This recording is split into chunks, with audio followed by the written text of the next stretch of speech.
Di usianya yang 61 tahun, Rudi Rundengan masih beraktivitas mengelola rumah makan khas Manado di sebuah mal di Jakarta Selatan. Kesibukan tersebut sangat jauh berbeda bila dibandingkan dengan penderitaan akibat asma kronis yang menderanya selama lebih dari 10 tahun saat tinggal di pedalaman Kalimantan. Saya pertama kali merasakan sakit itu asma. Asma itu saya dapati sekitar tahun 1970. Itu di Kalimantan.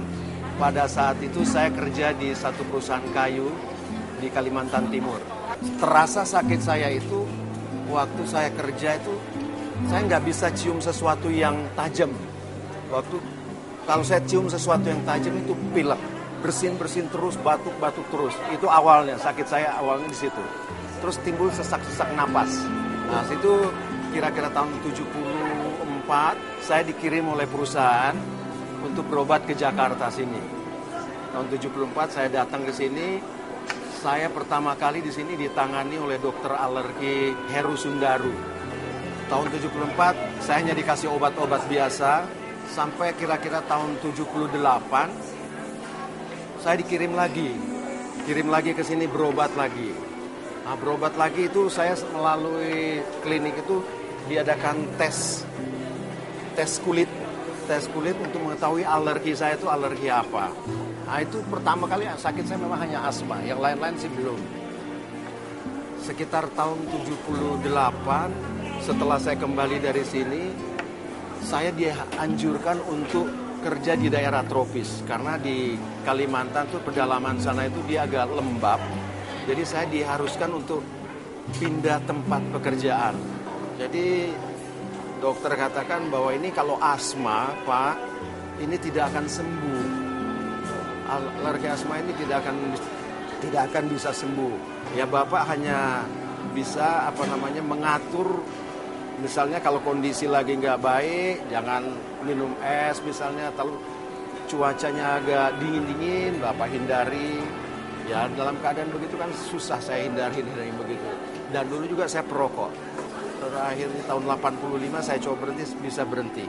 Dengan punya keinginan karena penyakit ini. Kalau menurut dokter kalau perokok ini nggak dihentikan, ya asmanya juga nggak akan sembuh. Malah ini bisa merangsang katanya kalau merokok. Nah ditambah kemudian setelah itu saya rasakan tuh migrain. Migrain saya kepala sebelah kanan ini, mata sebelah kanan kalau dia kambuh, itu rasanya itu seperti ada kunang-kunang terus itu. Kalau sudah batuk, migrainnya kambuh, itu partner banget ini berdua, penyakit ini partner banget ini. Saya ketemu Noni baru tahun 2009, sekitar bulan April. Yang ketemu sebenarnya bukan saya, istri saya yang ketemu Noni ini. Istri saya minum itu, saya lihat dia minum, biarin aja. Karena dia kena mah akut, istri saya kena mah akut. Akhirnya dia coba, dia minum itu.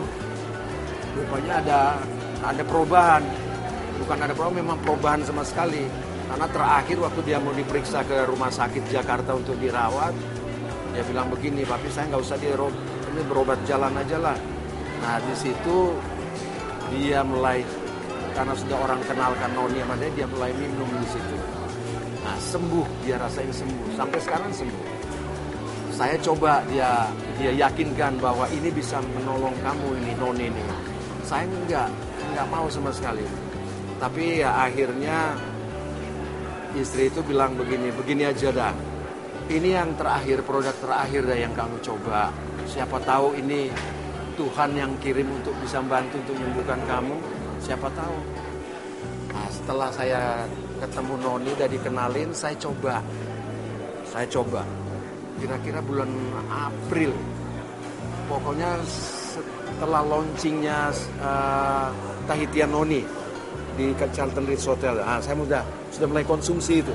Saya sudah 1 minggu konsumsi Noni. Nah, setelah saya kenal Noni, saya coba minum sesuai anjuran dari Pak Sony waktu itu. Jadi saya dikasih takaran 60. Selangnya siang saya 30. Saya minum. Jadi istri belikan 1 kotak. Terus kira-kira habis 3 botol. tanpa saya sadari, kunci mobil itu saya bawa di kamar. Jadi pagi-pagi mereka mau ngambil bahan belanjaan, kuncinya istri saya bilang, mana kunci kamarnya? Oh, kuncinya ini, aduh ini ada di kunci mobil, ini ada di sini. Terpaksa saya ngambil. Waktu saya ngambil kunci, saya turun dari tempat tidur, turunnya tuh enggak ini, saya enggak, ya turun biasa aja. Tak saya turun, saya ngambil kunci, tapi saya belum sadar. Ngambil, bawa keluar, saya kasih kuncinya. Setelah saya kunci saya kasih, kunci mobil, saya balik tidur. Waktu saya balik tidur, dalam hati saya berkata begini, loh kenapa tadi waktu bangun kok saya nggak normal bangunnya? Biasanya bangun kaki kanan dulu ini turun, sertai kaki kiri pijit-pijit bangun. Ini kok saya bisa ya? Saya bisa dari tempat tidur saya langsung bisa berdiri. Nah, saya sudah bertanya, tapi belum kepikir waktu. Besok paginya saya coba lagi hal yang sama. Saya mau coba, kalau kemarin saya bisa bangun dengan tanpa pijat-pijat, ini hari saya mau coba.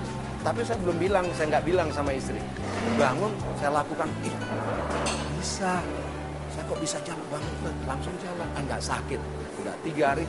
Hari keempat, saya waktu sudah lakukan hal yang sama, mau mandi. Saya tiap mandi itu, kamar mandi saya ada kursi sendiri. Kursi kalau mandi itu buat gayung air, buat sabunan. Saya mesti duduk, nggak kuat kalau saya berdiri. Pinggangnya nggak kuat, pasti rasa sakit.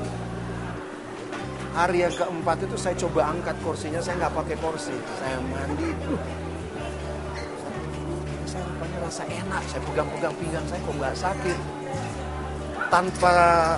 Secara spontan itu, tanpa saya sadari, saya ambil itu sikat lantai. Saya coba ngepel-ngepel di kamar mandi. Saya coba ngepel-ngepel, nggak sakit.